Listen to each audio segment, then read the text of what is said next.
Everyone, दोबारा से आप सबका स्वागत है class 10 GMP classes chapter 1 real numbers chapter में। तो जैसा कि हमने इसकी प्रीवियस वीडियोस में एक्सरसाइज 1.1 और चैप्टर 1 का इंट्रोडक्शन पढ़ा था और एक्सरसाइज 1.1 के कुछ क्वेश्चंस करे थे। इंट्रोडक्शन में हमने पढ़ा था prime factorization, time numbers and composite number, LCM and HCF, और हमने पढ़ा था the fundamental theorem of arithmetic. तो अब और हमने करे थे क्वेश्चन 1 टू क्वेश्चन 4 जो एचसीएफ और एलसीएम पे बेस्ड थी। तो अब हम क्वेश्चन नंबर 6 करने वाले एक्सरसाइज 1.1 का। तो चलिए स्टार्ट करते हैं। तो सबसे पहले हम क्वेश्चन को पढ़ते हैं कि क्वेश्चन क्या है। तो क्वेश्चन हमसे कह रहा है check whether 6n can end with the digit 0 for any natural number n। तो क्या जो 6n है वो एंड हो सकता है डिजिट 0 से किसी भी नेचुरल नंबर n। ठीक है, तो इसका मतलब ये पूछना क्या चाह रहा है कि अगर आप यहाँ पे 6n, इस n को कोई भी नेचुरल नंबर वैल्यू दो तो क्या ये कभी 0 डिजिट से एंड हो सकता है। ठीक है, तो सोन है वहां पे। ठीक है, कि आप n की वैल्यू कुछ भी रख सकते हो 1 2 3 4 5। तो क्या ये जो 6n है वो कभी डिजिट 0 से एंड होगा। तो जैसा कि हमें पता है इफ, है ना, if a number and with digit 0, if a number and up with digit 0, कि अगर कोई नंबर 0 से एंड होता है तो इसका मतलब इट शुड बी, है ना, it should be divisible by 10। हाँ, कि तो फिर वो 10 से डिविजिबल होना ही चाहिए, है ना। एक तो हम लोगों को पता ही है कि जैसे अगर हमारा नंबर 400 है, 40 है, तो ये भी 10 से कम्प्लीटली डिविजिबल है। 50 है, 500 है, आइदर वो 400 है ना, 800, 1000, मतलब अगर वो 0 से एंड अप हो रहा है इसका मतलब वो 10 से भी डिविजिबल होगा। ठीक है, तो अगर आप 10 की प्राइम फैक्टराइजेशन देते तो वो होगी 2 × 5। तो इसका मतलब अगर वो नंबर 10 से डिविजिबल है तो it should be divisible by 2 and 5। तो उसे 2 और 5 से भी डिविजिबल होगा। ठीक है, it should be divisible by 2 and 5। तो 2 एंड 5 से भी डिविजिबल होगा। तो जैसा कि देख सकते हैं यहाँ पे हमने 40 एग्जाम्पल लिया था, तो 42 से भी डिविजिबल है एंड 5 से भी। 5 8 जा 40 एंड 22 जा 40। 52 से भी डिविजिबल है 25 पे एंड 5 से भी डिविजिबल है 10 पे। 500 2 से भी डिविजिबल है 250 पर, 5 से भी डिविजिबल है 100 पर।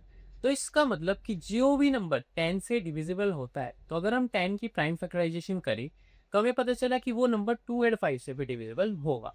अब अगर हम 6n की प्राइम फैक्टराइजेशन करें तो हमें मिलेगा 2 की पावर 3 एंड कोई फैक्टर्स मिल रहे।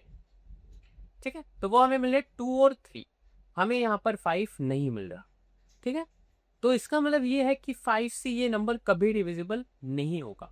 ठीक है, क्योंकि हमारी जो फंडामेंटल थ्योरम ऑफ अरिथमेटिक है, the fundamental theorem of arithmetic, जो कहती है कि सब नंबरों का, the fundamental theorem of arithmetic जो कहती है क्या कि every composite number has a unique prime factorization. ठीक है, has a unique prime factorization. ठीक है, सबकी एक यूनिक प्राइम फैक्टराइजेशन होती है। ठीक है, तो अगर यहाँ पे इसका मतलब क्या है कि ये जो 6n है, 6n can never be divisible by 5। ये 5 से कभी डिविजिबल हो गए नहीं 6n। कि आप 6n यहाँ पर n की कोई सी भी पावर रख दीजिए, नेचुरल नंबर कोई सा भी नेचुरल नंबर रख दीजिए, ये कभी 5 से डिविजिबल नहीं होगा क्योंकि यहाँ इसके फैक्टर में 5 है ही नहीं। ठीक है, तो इसलिए हम कहेंगे hence we can say that, hence we can say that, ठीक है, say that 6n cannot end with digit 0। कि डिजिट 0 से कभी भी एंड नहीं हो सकता, चाहे आप कोई सा भी नेचुरल नंबर लीजिए। तो ये हमारा आंसर था। ये बेसिकली ये कौन इस क्वेश्चन से वो आपका फंडामेंटल थ्योरम ऑफ अरिथमेटिक को आप कितना अच्छे से समझें ये जानना चाहता था। तो जब भी इस तरीके का क्वेश्चन आ जाए जैसे चेक वेदर 7 की power n can end with digit 0, तो आप उसकी प्राइम फैक्टराइजेशन करके देख सकते हैं कि क्या वो नंबर 10 से डिविजिबल होगा या नहीं। जैसे यहाँ 6n की जगह अगर यहाँ पर 10 की पावर n होता तो अगर हम प्राइम फैक्टराइजेशन करते हैं इसकी तो सेम आती, और 10 की पावर n आप यहाँ पे n की कोई सी भी वैल्यू रख दीजिए, ये आपको हमेशा 10 से डिविजिबल मिलेगा।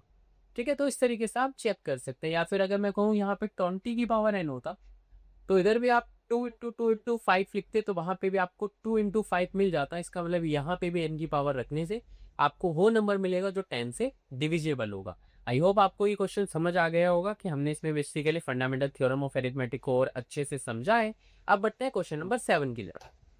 तो चलिए अब बढ़ते हैं क्वेश्चन नंबर 6 की तरफ। तो क्वेश्चन नंबर 6 हमसे कह रहा है explain by 7 × 11 × 13 + 13 in 7 × 6 × 5 × 4 × 3 × 2 × 1 + 5 are composite numbers, कि क्यों ये कंपोजिट नंबर्स हैं।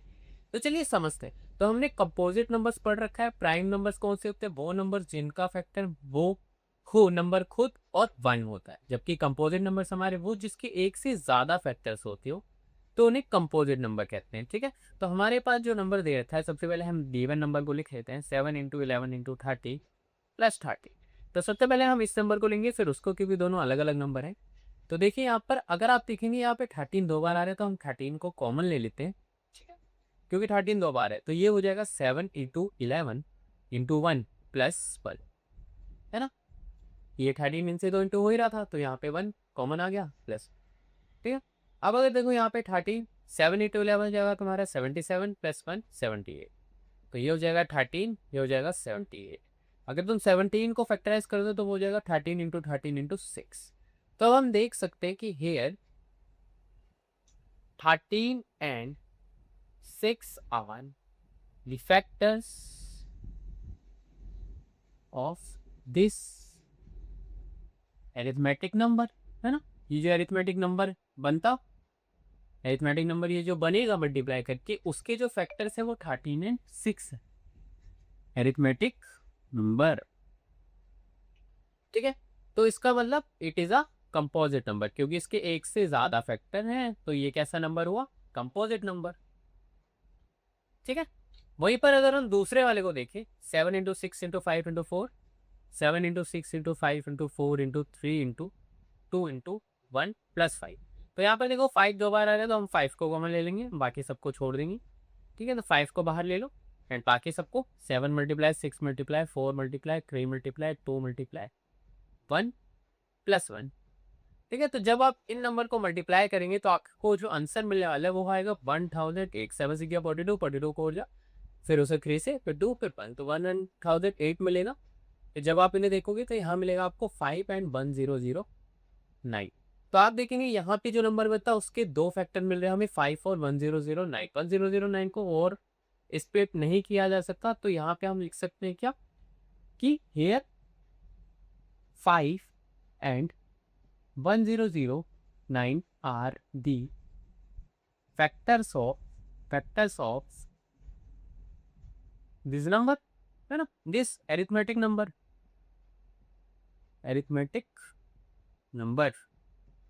ठीक है, so it is a composite number, इसीलिए क्या है? कंपोजिट नंबर है। ठीक है, हमने बेसिकली क्या किया? हमने सबसे पहले 13 को कॉमन लिया और ये इसको एक ऐसी फॉर्म में रखा जहाँ पे हमें फैक्टर्स मिल पाए। तो हमें यहाँ पे फैक्टर्स मिले और हमने देखा कि इसके 13 और 6 फैक्टर्स है इस नंबर के, तो इसलिए कंपोजिट नंबर है क्योंकि इसके एक से ज्यादा फैक्टर है। ठीक है, और यहाँ पे भी हमने देखा हमें दो फैक्टर्स मिले जो 5 and 1009, तो इसलिए इसके भी फैक्टर ज्यादा है, एक से ज्यादा। ठीक है, क्योंकि प्राइम नंबर्स क्या होते हैं? जिसका फैक्टर सिर्फ वो नंबर खुद हो और 1 हो। लेकिन कंपोजिट नंबर जिसके एक से ज्यादा फैक्टर्स हो, तो यहाँ पे हमें एक से ज्यादा फैक्टर्स देखने को मिले, इसीलिए हमने प्रूव कर पाया कि ये कंपोजिट नंबर्स हैं। तो बढ़ते हैं एक्सरसाइज 1.1 के लास्ट क्वेश्चन की तरफ, क्वेश्चन नंबर 7। तो क्वेश्चन नंबर 7 कह रहा है there is a circular path around a sport field, Sonia takes 18 minutes की एक सर्कुलर फील्ड है। ठीक है, जिसे पूरा एक राउंड कंप्लीट करने में सोनिया लेती है 18 मिनट्स। ठीक है, वही तुम्हारा रवि जो है, रवि टेक्स 12 मिनट, कि रवि को कितने मिनट लगते हैं? 12 minute. For the same suppose they both start at the same point, कि दोनों ने सेम पॉइंट से स्टार्ट किया सेम टाइम पर और go in the same direction और सेम ही डायरेक्शन में, तो after how many minutes will they meet again at starting point? तो कितने मिनट्स बाद वो स्टार्टिंग पॉइंट पर दोबारा मिलेगी?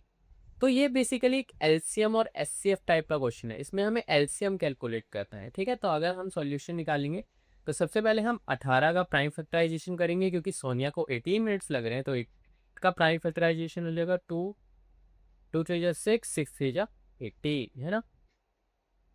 और 12 का हो जाएगा 2 3 जा 6 पूजा 12, है ना, 2 2 3। तो अगर हम यहाँ पे एलसीएम निकालें तो हम लिख सकते हैं वो हो जाएगा 2 3, यहाँ पे 2 की 3, तो 2 3 जा 6 6 से जा 18 18 2 जा 36, तो यहाँ पे आपका आंसर आ जाएगा 36 मिनट। इसका मतलब कि जो रवि और सोनिया है वो कितने मिनट बाद वापस मिलेंगे स्टार्टिंग पॉइंट पे, 29। हाँ, they meet again starting point at starting point after 36 minute, after 36 minute, ये 36 मिनट्स बाद वो दोबारा स्टार्टिंग पॉइंट पे मिलेंगे, ठीक है। तो अगर ऐसा कभी भी क्वेश्चन आए कि यहाँ पे 2 की जगह 3 लोग आए कि 12 मिनट 18 मिनट 24 मिनट पे तीनों एक सर्कुलर पाथ में स्टार्ट करें, तो फिर वहाँ पे आपको बेसिकली टाइम फैक्टराइजेशन मेथड लगाना है और फिर एलसीएम कैलकुलेट करना है। तो जो एलसीएम आएगा उसी टाइम पीरियड के बाद वो लोग सेम स्टार्टिंग पॉइंट पे दोबारा मिलेंगे, ठीक है। ओके, आई होप आपको ये समझ आया होगा। तो एक्सरसाइज 1.1 यही खत्म होती है। अब हम बढ़ते हैं टॉपिक इरेशनल नंबर की तरफ। चलिए अब स्टार्ट करते हैं हम अपना अगला टॉपिक, जो कि होने वाला है इरेशनल नंबर, ठीक है, इरेशनल नंबर्स।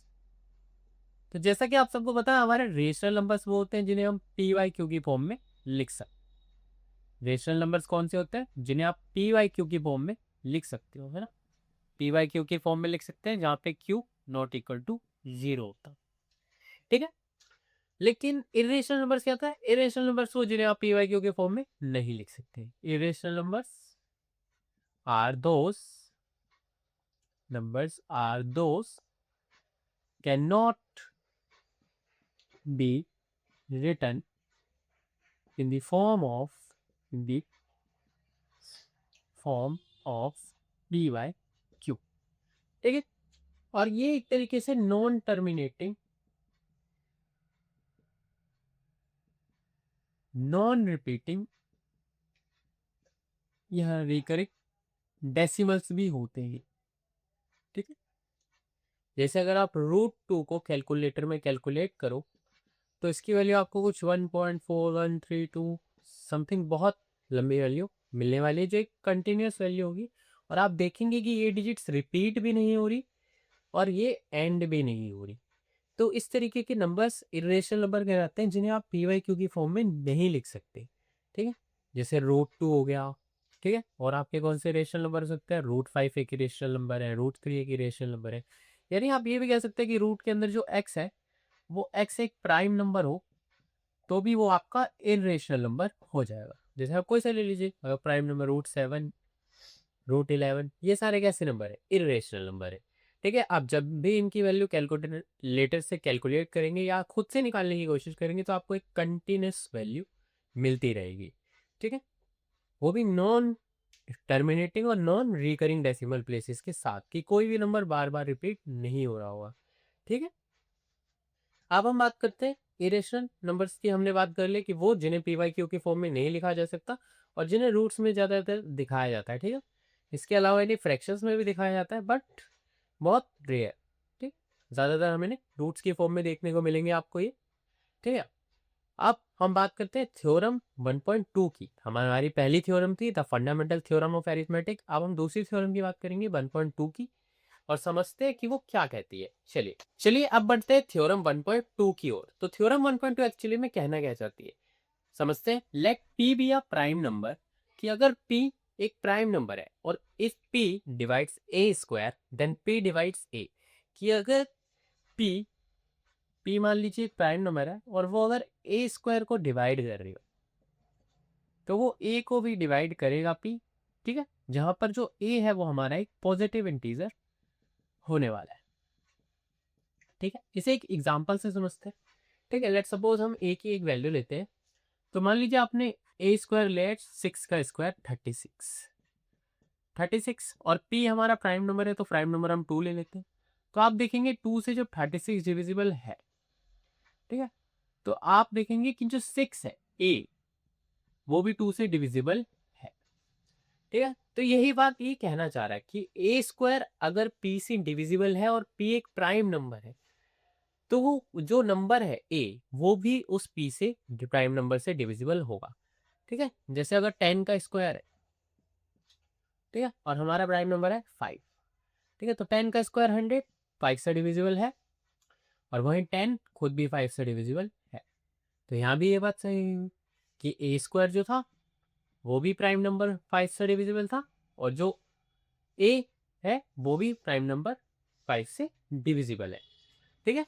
तो ये थ्योरम ये कहती है और इसी थ्योरम का यूज करके हम आगे इरेशनलिटी को प्रूव करते हैं।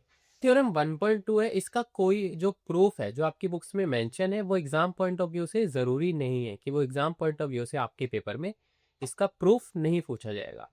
तो चलिए अब हम बढ़ते हैं इरेशनलिटी को प्रूफ कैसे किया जाता है कि कोई नंबर इरेशनल है या नहीं।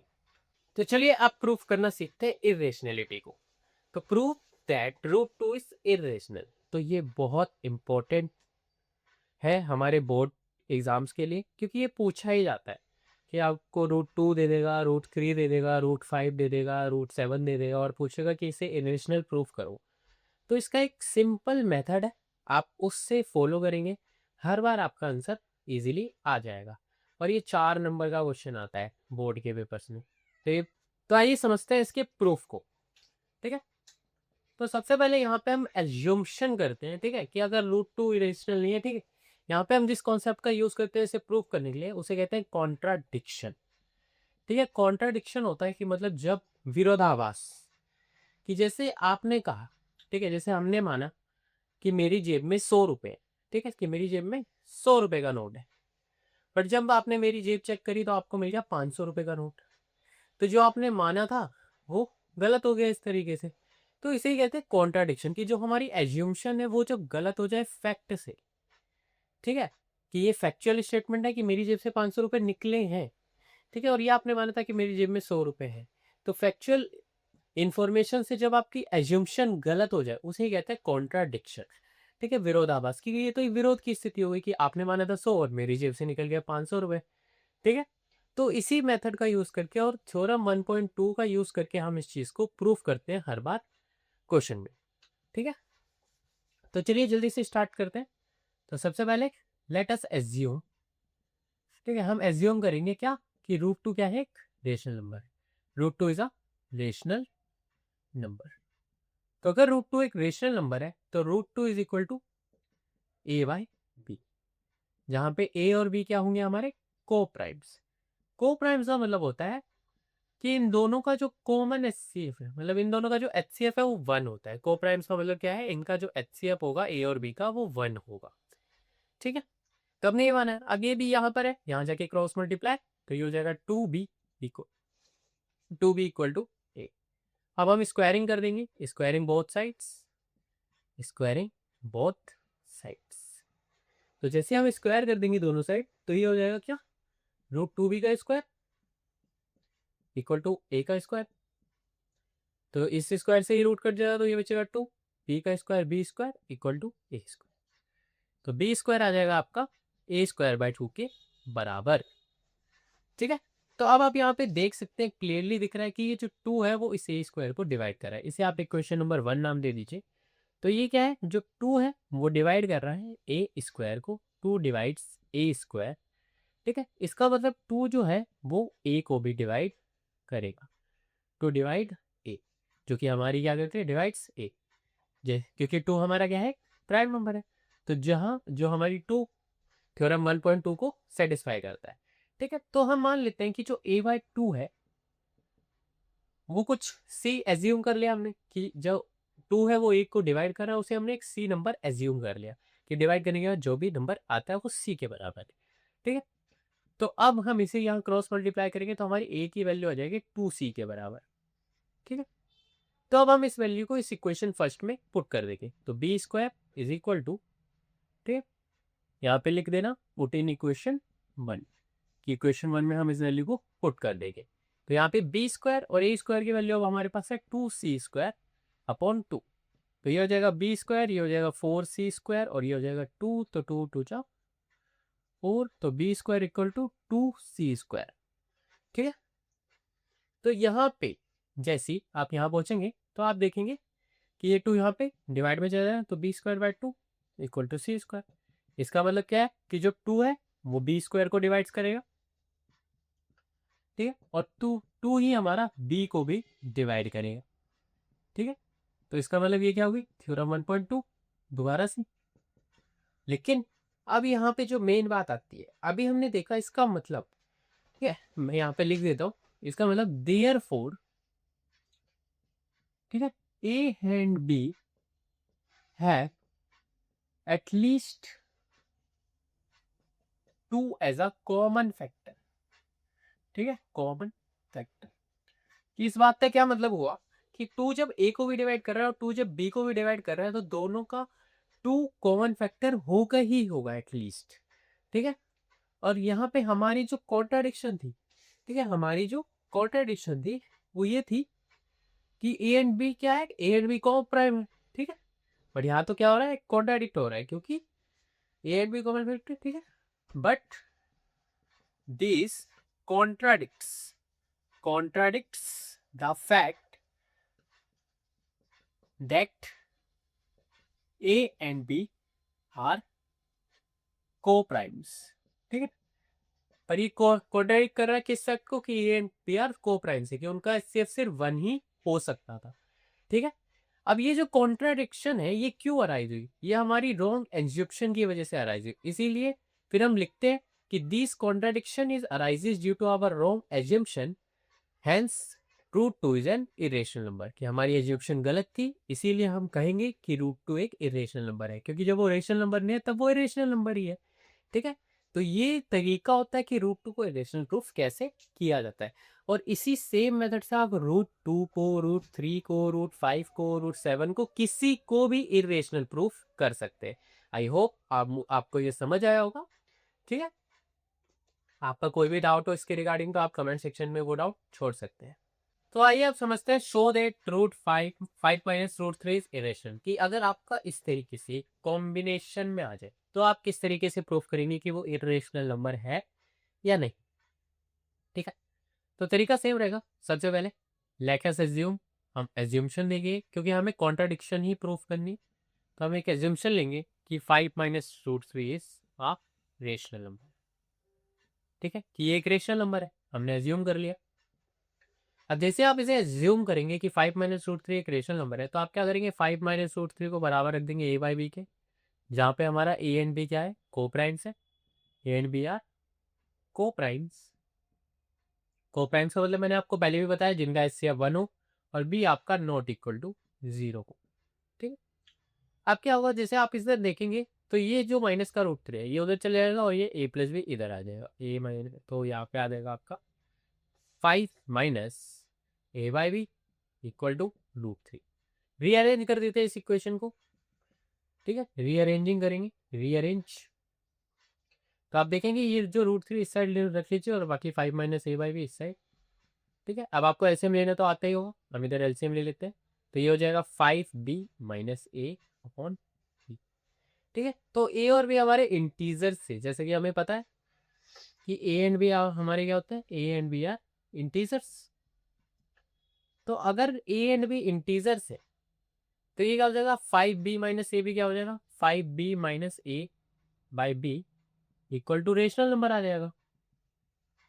तो ये एक रेशनल नंबर आ जाएगा, है ना, और ये रूट 3 के बराबर है ना। तो इसका मतलब अगर ये रेशनल नंबर आ जाएगा तो रूट 3 भी एक रेशनल नंबर हो जाएगा, root 3 also equal to rational number. ठीक, कि मान लीजिए अगर रूट 3 के बराबर ही है ये और ये एक रेशनल नंबर है, तो इसका मतलब रूट 3 भी रेशनल नंबर हो जाएगा। तो यहाँ पे क्या करा है, but this contradicts the fact, कि ये एक फैक्ट को कॉन्ट्राडिक्ट कर रहा है, contradicts the fact that root 3 is irrational number है।